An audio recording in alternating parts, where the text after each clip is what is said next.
Thoughts today on the beating that tracks take when the weather goes bad, plus why Kyle Larson will win the High Limit Championship. Let's go.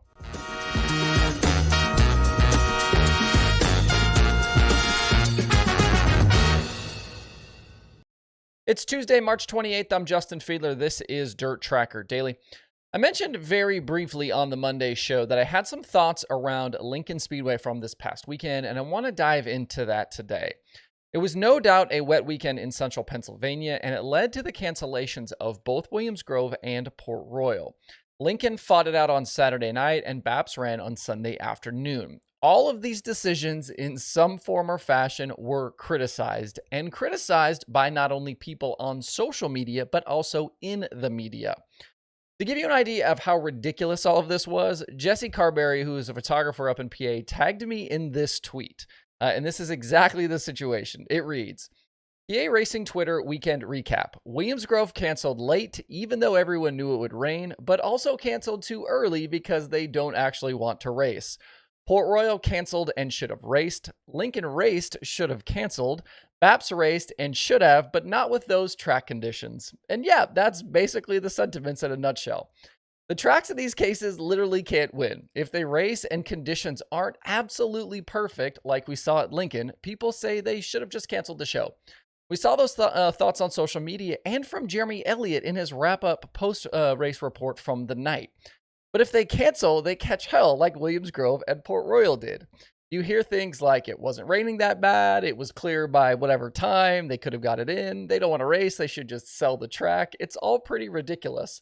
And let me remind you that all of these tracks are in a very close radius to all of each other. So some raced, caught hell, some didn't race, caught hell, and it's all from the same people. I've said this before, you won't hear me criticize a track over track prep. And I'm not going to do that because it's an inexact science. Sometimes you can do all the right things and it goes sideways. And you also won't hear me dog a track for canceling or not canceling. It's a judgment call either way. If they think they can get the show in, like Lincoln did, kudos to them. If the track goes sideways, drivers don't want to race on a night like that, fine. They can put it in the box or don't come out. And we saw that a few weeks ago at Sonoya. It sucks to see guys load up and leave mid-program, but that's their choice. Breaking stuff is expensive. Everyone is free to make their own best decision here.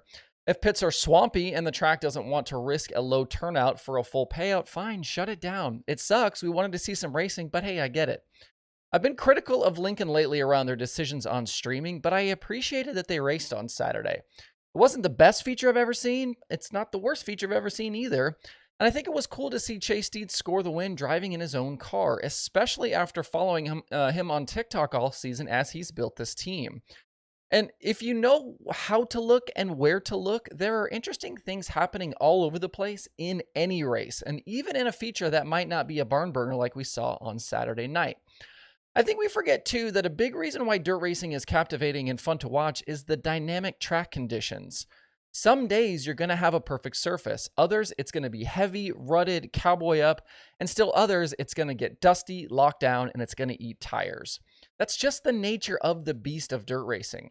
If you don't like that, you want racing where track conditions are much more predictable, let me introduce you to pavement racing. Even Sunday at BAPS, not a particularly great day, but Anthony Macri still took home $5,000. Somebody was going to win that race.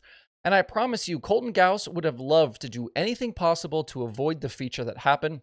And I'm sure he would love to avoid the tongue lashings that I'm sure he and his officials took from the drivers and the teams both during and after that one. So don't worry, track promoters. I know you guys hate me already anyway, but barring some sort of horrific negligence, you won't hear from me on track prep or cancellations. Keep doing the best you can with this stuff and ignore the idiots. It's a tough business you're in, and I appreciate when you race anyway, even on a damp night, and I appreciate when you cancel in the name of self-preservation. All right, before we move on, quick shout out and thanks to Josh and Jesse who have jumped on in recent days as new channel members. The added support is much appreciated. If you want to help with what I'm doing here for just a few dollars a month and get some extra perks, click the join button on this video or go to youtube.com/dirttracker/join. So Buddy Kofoid was a World of Outlaws winner over the weekend at the Talladega Short Track. And in my comments yesterday, Blake said he thinks Buddy will win the High Limit Sprint Car Series title this season. And we are at this moment exactly 2 weeks away from the High Limit opener at Lakeside Speedway. So I wanted to look at the field and see if we can't make a prediction or two about that champion. Right now, based on tweets and supposed agreements, the high limit full-time field looks like it's 11 guys. Kofoid, Hunter Schoenberg, Kyle Larson, Corey Eliason, Justin Peck, Chase Randall, Danny Dietrich, Brent Marks, Rico Abreu, Anthony Macri, and Tyler Courtney. It's a pretty serious group. And while I don't dislike the Kofoid as champion pick, I don't know how you pick against Kyle Larson here.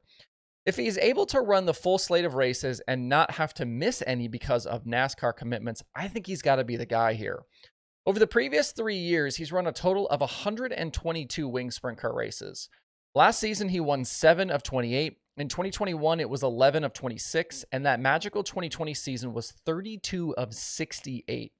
So 50 wins in his last 122 starts is good for right at 41% of races. Nobody else even comes close to that type of win percentage. Anthony Macri was the winningest driver in all of sprint car racing a year ago with 23 wins in 93 starts, but that's just shy 25%. So Larson wins more often than anyone else, and he had at least some hand in shaping this schedule and which tracks they hit. He's got past wins at 6 of the 11 places they're going to stop at on the schedule, including 34 Raceway, Wayne County, Grandview, Eagle, Lernerville, and Huset's. And he didn't win at Bridgeport with the Outlaws last year, but he was fast and did finish second.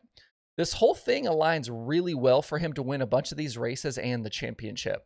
I think outside of the World of Outlaws, this will be a very tough championship to win based on the quality of these fields, but I think Larson is the guy here. Drop me a comment and let me know who you're picking for this championship and why.